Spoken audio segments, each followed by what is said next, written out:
back to another video. We have come down to Century Motorsport to see Nathan's world-class MR2 Turbo drag car. This currently sits at number 3 of the world's fastest MR2s. With the future developments of this car, fingers crossed, the record, which is held by Kyle from the Boosted Boiz, who's ran into the 7s, this is coming back for its record.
Let's start by having a quick walk round. So kind of looking at the actual body shape and styling, it's kind of at a stock-ish MR2 shape. It hasn't got the wide arches other than an enclosed front. Nathan tells me that is kind of a newish addition because he did have an open vent which went to the bonnet because he was concerned about potentially flipping the car over on the quarter mile. But what they have found is, racing this car, they have added so much ballast to the front.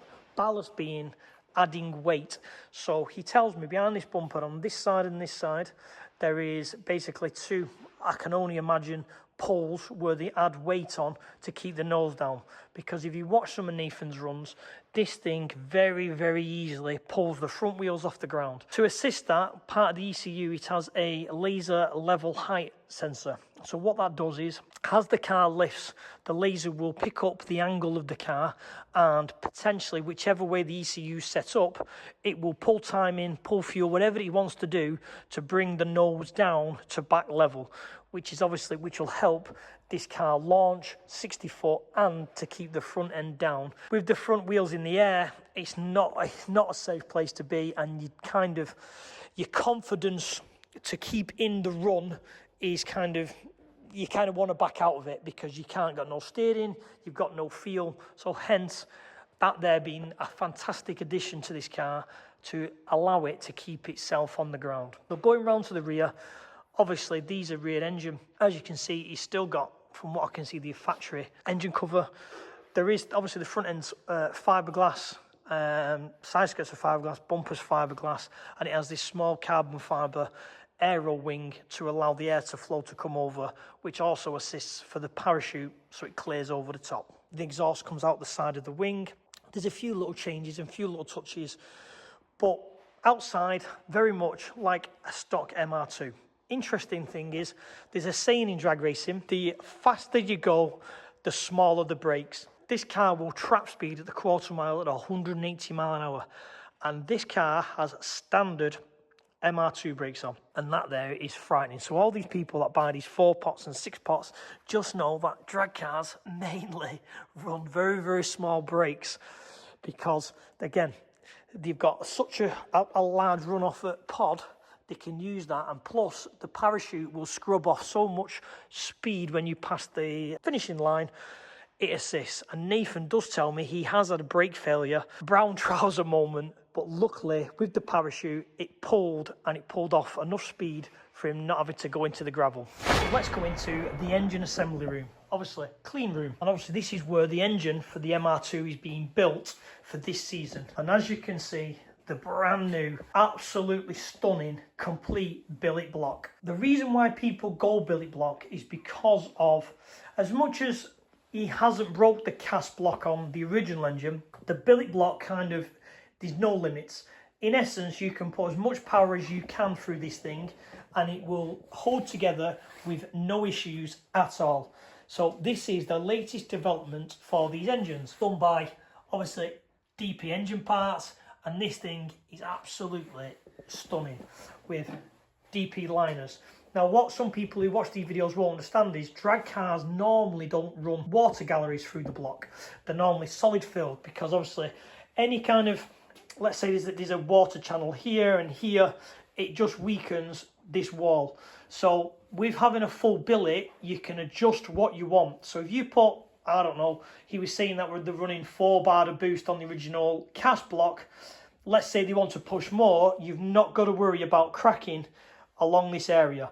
It's a lot more strength and it keeps the block as a whole together. I'm going to guess a tool steel head stud kit from DP. That's obviously to assist with the clamping force so it doesn't stress, because as much as we all know ARP as a manufacturer, ARP do different rates of bolts and studs, from like L19 to 2 steel, aluminium rods. Now, these again, for the same reason of strength, they help with shock loading. They're a lot more beefier than the steel rod. They are, again, as you can see there, they are doweled on both sides to keep them, obviously I would have thought, symmetrical for clamping force. Very, very nice, very high-end parts from DP. Total seal rings. Now, total seal rings, from memory, I think they overlap underneath and over the top, so they're classed as total sealed rather than a standard ring, which doesn't. I'll double. Oh, there you go. You can just see it there. So if you look just there, normally on a standard ring, you would have an open gap where you would shim. So rather than having one ring on the top cylinder, one ring and that's on each row, it has a double ring, which makes the total ring sealing area, which I didn't realise. I was always under the impression it was like a chamfer and then additional chamfer and they closed up. But makes perfect sense now. It's a double ring system, and obviously that will help with, in essence, keeping boost in the cylinder and not allowing it past the rings. And what is very interesting is the heel crank is in the process of being manufactured, but they are going to start with the stock cast crank, which they say on this engine, which made, I don't know, off the top of my head of this discussions, 1200 wheel. They never had an issue, they never had a problem. But obviously we've now going to increase the power and wanting to chase the goals back, going to get a billet crank. So this engine will soon be billet crank, billet block, the original factory cast cylinder head. So to talk a little bit about the world record. The world record for the MR2 chassis is currently held by Kyle from the Boosted Boiz, who's run a 798. And then from talking to Nathan, number 2 is Josh, who the back end of last year, 2022, ran a 799. That car's cost a fortune. I hate to add it up, and Kyle is down that same alley, and I just don't think Josh has. I think he's just landed on a formula that works really, really well, and he's just showed us all up a little bit. Yeah, he was well happy when he got it, and he was doing like 801s and 802s. It was almost like a bracket car. Just couldn't get to this. He got it, and of course the 7 happened on his. It wasn't even a perfect run for him. It was a sort of fairly average run, but it just came. Nathan is third with an 830.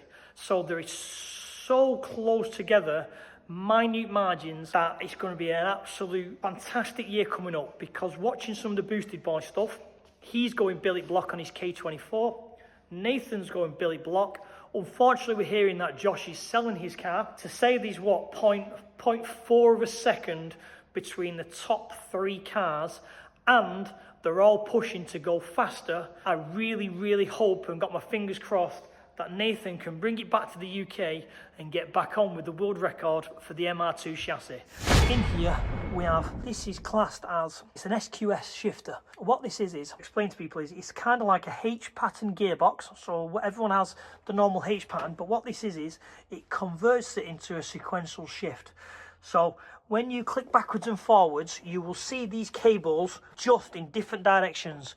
So you see it move, and then moves forward again, and then it's kind of like the adaptation from a H pattern to a sequential. So inside the box is still in essence a H pattern shift, but this shifter makes it a pullback. There's something called a strain gauge, and what that does is it does an ignition cut for when you're changing gear. So if you look at this, it's got it See that? Just slightly move. And what that does is, as he pulls back on the gear, it clicks and it'll ignition cut the engine. So basically it takes power out and it can change gear. And that assists with not having to use the clutch to change gear. It's all to do with that slight little bit of strain gauge. Giant charge pipe, giant charge cooler, all on like the Wiggins clamps, lifeline fire extinguisher. Now, obviously he's told me he's just moved over to the Max ECU Pro. Quite interesting to see how he gets on with that, because it's quite a new thing. And the Maxxis ECU is coming up in the market and seems to be doing some very, very nice products. So it'll be very interesting to see how that gets on.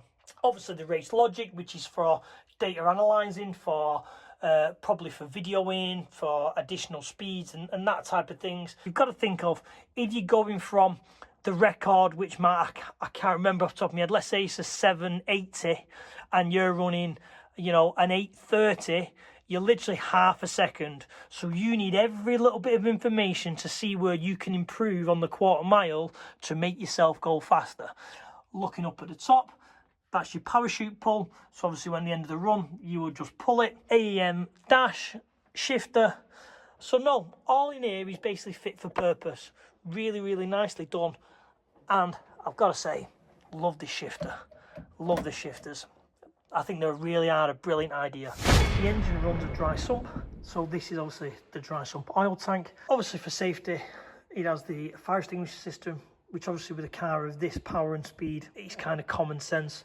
You're going to need some kind of safety equipment, because when you're trapping at 180s and running low 8-second quarter miles, it is definitely something you need to consider. You've obviously got radiator. That looks like a clutch slipping device, which is kind of what that does is, for people who don't know, on a hydraulic clutch, you can dial this in. It's electronic, and what it does is will slip your clutch. So when you pull your foot off the clutch, it will gradually bring the clutch off, and you can adjust how quick it comes off and on. So what that does is that enables you to dial in your 60 foot, so it's more consistent. Because obviously if you're just using your feet, you're never going to be able to dial it in. It's always, you might get one good run, then a bad one, where that there enables you to be consistent on the clutch release, so you can literally sidestep the clutch and allow the car to do its job. All the weight has been moved to the front now, so you've got fuel tank, the ice box, it's even labelled. So it's got the ice box, because obviously this is charge cooled, like my Corsa in the back, because obviously I would presume there's not enough cold air enough to go through to the rear. You've got a small fuel tank. Again, doesn't need a big one, because obviously they're going to refuel it every run, and a very large battery. Again, for these things, you don't need a small race battery, because we're adding weight onto the front nose to keep the front nose down when drag racing. The extra weight of a larger battery does not make no difference. Talk to Nathan. There isn't major chassis upgrades where maybe tying in with a roll cage, tying this area. It's not been needed, especially for this discipline he's been used for. Also, cool little fact is, the car's name is Barney. So if you want to find this on Facebook, you want to look at Barney, I think it's Barney MR2. But what we'll do is we'll put a link at the bottom of the description, so people who want to go and follow this car, see its progression, and see it get the world record back in the future. As we've seen, the engine is being built, and we have a test day booked in April at Santa Pod, so the clock is ticking to get this done, hence the engine being out, but we can still have a look inside. So this was an interesting thing for me, is on first glance I thought this was a fuel pump, obviously kind of knowing it inside in my head, knowing that it was a mechanical pump which ran on the end of the cam. That's a fuel pressure regulator, which is for methanol, hence it being, you know, I would have thought being so large, because obviously this is a methanol based run car. These are what they're classed as what everyone would know as coils, ignition coils, and it has one per cylinder, and it runs obviously on the MW Ignition's like power energy box. Because what you find is the more power you go, the more energy you need to ignite your spark plug. There's a saying of it blows the spark out. That's kind of what it means, and there's not enough energy to ignite the spark. So you need something like this on a very high powered car to keep the energy in the plugs and keep them so they don't blow themselves out. So again, there's not very much to see, because obviously the engine's out, but if you can look at these two rose joints there and there, now they connect to the SQS shifter, which are pointed off inside, and that's obviously to go on top of the gearbox. So as you are moving the rods at front, it's adjusting the rods at back, changing gear, which is really, really nice, because to get a proper sequential box is absolutely eye-watering. The SQS kind of setup is a cost-effective way of getting that. It looks like drag bars here, which are joined in for lowering and hiring for, I would have thought, for helps with suspension compression, so you can adjust the suspension setup. You can lower and raise the arms so you can preload a little bit more depending on surface. That all comes down to on the track and when you're dialing the car in. There's not very much what I can see modified, other than around the engine mount areas look like they've been reinforced and stitched well. You can just see around the top of this area. Holdings remote canister suspension, or some very high-end suspension, because what you find with drag cars is automatically throw power. You just think the more power I can throw at it, the faster I'm going to go. And I think everyone who's gone on with the years of doing drag racing will know that. You just think, well, I don't know, let's say you've done a 10 second and you're at 600 horsepower. Well, I can get a 9 second if I'm at 700 horsepower. And you get to the point where that doesn't work. So you have to concentrate on suspension and chassis settings more than you do power. Dialing it in, adjusting things to allow the car to take off and move off progressively, rather than just chuck everything at it and hope for the best. That's kind of where I'm at with mine. I've done it for too long. I'm kind of learning now, but obviously talking to Nathan, he's done the exact same, and he's realised that it does take a lot more than just a whole lot of power. Discussing with the new engine, it is going to be a new learning curve, because I think, let's say we're at 1200 wheel, he's going to be looking at 1600 wheel, and it's going to start rising, and it's going to be a whole new learning curve all again, because the more power you throw at these things, the more issues you find, and it's a new issue. And when you're at kind of this level that Nathan's at, there is not many people on the planet you can just ring up and go, oh, can I have some advice, please? I've got this issue, because no one is at that level. So I'm going to sign this one off. It's been an absolute pleasure to come down to Century Motorsport and basically start the journey of reclaiming that world record. We're going to watch the full journey. We're going to follow it with Nathan. Nathan comes to the test days that we go to with the twin. So we're out in April. He's literally in the back room now, building the block up, ready to go in the car. He's hoping to have the car running next weekend. So fingers crossed, the beginning of April, this will be out testing. So we can watch the full journey, and I really have my fingers crossed it can reclaim that record. Fantastic build, fantastic car.